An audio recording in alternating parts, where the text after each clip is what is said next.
que no es lo mismo el año 2000 que el 2013. Pasaron 13 años. En el 2000 Estados Unidos era la superpotencia unipolar, se podía dar muchos lujos de presión a muchos países. Se los puedo decir en plan confidencial, que no lo va a hacer tanto porque como van a subir esto a YouTube, seguramente se van a enterar en México y tomo la responsabilidad de lo que digo. En México se intentó también dolarizar, para que no se sientan tan mal ustedes aquí en Ecuador.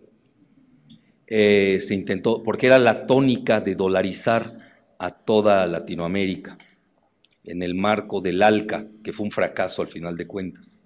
Todo lo que es, siempre se hablan de éxitos, hay mucha propaganda y todo, pero nunca se ve, bueno, ¿y qué pasó con aquel ALCA, no? Ya nadie habla de él, un fracaso rotundo. ¿Qué pasó con el Plan Puebla-Panamá?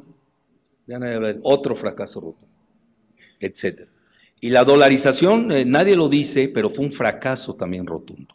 Fíjense, yo incluso se los comento, pero esa es la confidencia, no el fracaso del ALCA y del Plan Puebla-Panamá.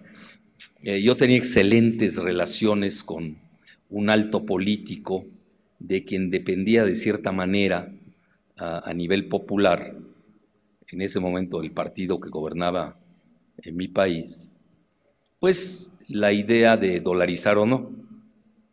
El Banco Central, que en realidad el Banco Central de México no es de México, se los digo, me da pena decirlo,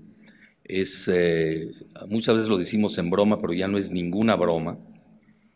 Nuestro Banco Central, y ustedes saben que la Reserva Federal de Estados Unidos tiene 12 ramas. Yo en broma, que ya no es tan broma, comento que el Banco de México es la 13ª rama de la Federal Reserve. Si no, no se entendería cómo un país como el mío, bueno, el mío ya me lo apropié, mío porque de pertenencia, no de posesión, tiene más de 170,000 millones de dólares de reservas que no puede tocar. Y Estados Unidos tenía 50,000 millones de dólares. Cuando nosotros empezamos a denunciar, bueno, lo absurdo, ¿cómo puede ser que México tenga 170,000 millones de dólares de reservas y Estados Unidos tenga 50,000, con un PIB 20 veces superior al nuestro? Bueno, ya luego se dieron cuenta que habían exagerado, medio le subieron, ahorita andan en 150,000. De todas maneras, ¿cómo puede ser que México tenga 170,000 millones de dólares de reservas? Lo que pasa es que las reservas de México son las reservas offshore de Estados Unidos, si es que uno entiende el juego financiero. Por eso no las podemos tocar. Ahora resulta, quieren ya liquidar Pemex para privatizarlo, sobre todo a las transnacionales extranjeras, a contracorriente histórica de lo que está pasando en el mundo, y no pueden tocar porque estamos quebrados, y van a entrar las transnacionales con 10,000 millones de dólares de migajas, literalmente de migajas, para una empresa que deja 125,000 millones de dólares al año de ingresos, cuando tenemos reservas por más de 170,000 millones de dólares, que no podemos usar. Eso es muy interesante. Bueno, luego, van a decir, ¿dónde está la confidencia? Les estoy haciendo muy largo el cuento, ¿no? La confidencia es cuando Guillermo Ortiz era el gobernador del Banco Central, muy ligado a los intereses estadounidenses más que a los mexicanos. Él quería dolarizar en México. Y era la tónica de hacerlo en toda Latinoamérica. Es decir, no crean, ustedes fueron un laboratorio de experimentación, para que por lo menos sepan de qué sirvió la dolarización aquí en Ecuador. Y nos íbamos a seguir nosotros. Era el segundo país, creo.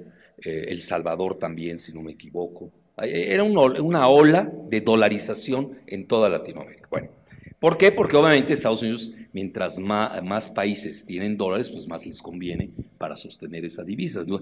Entonces, cuando me pregunta ese político de gran nivel, del que yo fui asesor incluso, que de entrada se los digo, de los 3 partidos, para que lo sepan, no era ni del PAN ni del PRD, para que sepan de qué partido era. Obviamente era del PRI. Y en ese momento le comento, mira, nos sale más barata una devaluación cada 5 años o 6 años que dolarizarnos, porque vamos a pagar señoraje. Bueno, ¿y qué es eso del señoraje? Señorage se llama en francés. Es un término feudal por el cual se le tiene que pagar al feudal que emite la moneda, se le tiene que pagar algo. Entonces no crean que tener dólares en Estados Unidos es gratuito. Hay que pagar el señoraje a la Federal Reserve. Tienen que pagar la luz, los empleados, el estacionamiento, todos los gastos. Es decir, los dólares no corren así tan fácilmente. Es decir, hay un señoraje que hay que pagar. Lo entendieron, muy sensato mi amigo, que seguimos siendo amigos, y en ese momento la oposición de la opinión pública y sobre todo el ruido que nosotros hicimos en los medios masivos de comunicación, nunca he contado esto, así que tienen ustedes la primicia de un evento fundamental por el cual no se dolarizó México, a la par de ustedes. Entonces, bueno, ¿qué les estoy diciendo con esto? Todo tiene su timing. Es más, en ese momento Estados Unidos era tan poderoso que podía hacerlo. Tenía todas las facultades. Ubíquense, año 2000. El año 2000 era cuando más poderoso era Estados Unidos, hasta que entran en problemas financieros. Acuérdense que es el año del corralito en Argentina, el problema de Enron ya había venido 2, 3 años atrás, no de Enron, de Long Term Capital Management, es una empresa que quebró y que sacudió al sistema financiero, y luego eran inevitables las guerras de Estados Unidos en Afganistán y luego en Irak, como el 11 de septiembre. Es decir, para que entiendan ustedes la dinámica de los eventos, que tiene que ver con el dólar, que viene mal desde 1970, es decir, no estamos hablando de un evento que se da en 15 minutos, estamos hablando de un evento que viene desde la década de los 70, desde la guerra de Vietnam, desde que Estados Unidos se sale de los acuerdos de Bretton Woods, se desacopla del patrón oro, y el mundo a partir de ese momento sigue en turbulencias, no ha variado, y estamos ya en el 2013, sí, pero en el 2013 ya cambió la geopolítica dramáticamente, y el paradigma se llama Siria. No los quiero asustar, menos antes de que vayan a comer. Yo también voy a comer, no estoy en plan de que tengan mal sabor de boca, pero estuvimos a un segundo de una tercera guerra mundial en el caso de Siria, a un segundo, que buscaban los banqueros precisamente para sostener un sistema financiero que está haciendo agua. Entonces, ¿qué sucede a partir de ahí? Ven ustedes los eventos, pues la realidad es que ya vivimos ante un mundo que ya no es unipolar. Yo no sé si Estados Unidos hubiera ido a la guerra si lo hubiera ganado, ya no es tan sencillo, porque aquí no es lo mismo pelearse con paisitos, como lo ha hecho Estados Unidos, que ya ni siquiera les gana guerras. Zbigniew Brzezinski, el gran asesor de seguridad nacional de Carter, íntimo de Obama, lo acaba de decir en un panel sobre un libro que hicieron sobre su personalidad, pues nada menos que en el mayor centro geoestratégico de Estados Unidos, que se llama la Universidad de Johns Hopkins. Y lo comenta, dice, nosotros ya no somos la potencia hegemónica. Hoy tenemos que acomodarnos con Rusia y con China, y hasta con Irán. Con eso no estoy diciendo que Irán pertenezca al nuevo orden tripolar geoestratégico. Lo único que estoy diciendo es que ya entraron en juego dos nuevos actores que ya estaban de cierta manera. Faltaba la parte, a nivel geoeconómico, Estados Unidos va a ser desbancado en 1 o 2 años por China, en esto no hay mayor secreto. A nivel geofinanciero todavía tiene su poderío, ese es el gran poderío de Estados Unidos, el dólar.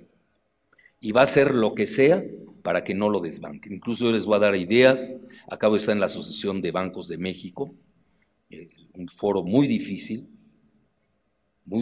porque pues les ha ido bien, han ganado en los últimos 30 años fortunas. Entonces imaginen que alguien como yo venga y les diga que eso ya se les va a acabar o que el mundo estamos viviendo un nuevo orden mundial, no es sencillo. Y fíjense que sí fueron lúcidos, porque yo ahí tuve mucha suerte en eso que tenés, yo ya tenía el discurso de Brzezinski. Si yo hubiera llegado sin el discurso de Brzezinski, que yo lo vengo diciendo desde hace 5 años, no crean que es novedoso ese discurso, pero no es lo mismo que lo diga un emplumado de quinto mundo como yo, a que lo diga un geoestratega que toma decisiones al más alto nivel de la cúpula de Estados Unidos. Son dos. Entonces ya cuando él lo reconoce, ya hay que tomar en consideración esas opiniones de primer nivel. Bueno, entonces dicho esto, estamos ante un nuevo orden tripolar, que es el Estados Unidos, Rusia y China, no lo estoy diciendo en orden. La debilidad de Rusia y China es que no tienen divisas competitivas con el dólar. Eso se los digo también con humildad y rigor. Yo vengo manejando este tema desde hace 10 años. Ahora que lo releo digo, oye, qué bárbaro, cómo me adelanté, ¿no? Pero también tengo que hacerme la autocrítica. Yo me precipité mucho en pensar, vamos hacia la moneda BRICS, que ahora le están llamando la divisa BRICSO. Ya hasta tiene su nombre. Vean, el Consejo de Cooperación del Golfo, que son las 6 petromonarquías del mundo árabe en el Golfo Pérsico, intentaron lanzar el Gulfo, la divisa de las petromonarquías. Y yo creo que gran parte de la inestabilidad que impera en esa región se debe a ello. Estados Unidos no juega con eso. Vean dos datos duros: Saddam Hussein, el mismo Gaddafi, en el momento que intentaron cambiar el petrodólar a petroeuros, pues vean ustedes el fin que tuvieron. Es decir, no es sencillo cambiar. Yo diría que en estos momentos el dólar es el último poderío que le queda a Estados Unidos. Obviamente con su poder militar. Pero ahí viene lo que dice Brzezinski: Estados Unidos lleva 20 años que no gana guerras. Es decir, Estados Unidos ya no puede aplicar unilateralmente su poderío militar. Y eso que se ha peleado con Irak y con Afganistán, donde ha perdido. Muchos dicen, bueno, ¿cómo va a ser que perdió? ¿Los destruyó? Sí. ¿Cuál era la estrategia? Era llevarse el petróleo. No lo consiguió. Esos son los objetivos estratégicos. Entonces, al no haber conseguido sus objetivos estratégicos, ergo, pues obviamente perdió, no ganó. Hasta alguien se burla ahí en la Universidad de Johns Hopkins, dice, ¿cómo que no hemos ganado en Granada? En una islita ahí que invadió Estados Unidos. Bueno, eso se los doy más o menos de perfil. Ese es el resumen más o menos de mi ponencia. Ahora ya empiezan a hablar fuerte con todo lo que pasó después del paradigma de Siria, que es muy importante, que ahí se marca la línea roja de lo que pudo haber sido y de lo que ya será, es decir, el nuevo orden tripolar, de lo que no fue, que es la Tercera Guerra Mundial. Y además, ustedes se dan cuenta que a raíz de los problemas internos en Estados Unidos, del impago, el techo de déficit fiscal, la colisión que existe entre el Congreso y el presidente Obama, y ahí es muy fácil de entender por qué, porque el presidente Obama no tiene mayoría en la Cámara de Representantes, está controlada por el Partido Republicano. Y obviamente le van a sabotear cualquier medida. Es difícil gobernar Estados Unidos en esos momentos, cuando no se cuenta con una mayoría en la Cámara de Representantes. La tiene en el Senado, pero es muy vulnerable, no es sencillo. Es decir, podemos decir que hay una fractura entre el poder ejecutivo y legislativo en Estados Unidos. Y obviamente cuando entra en crisis lo del impago, pues todos los países del mundo, y en particular llamó la atención que fuera China la que pegara el grito en el cielo al decir: la divisa de Estados Unidos nos está llevando a la catástrofe.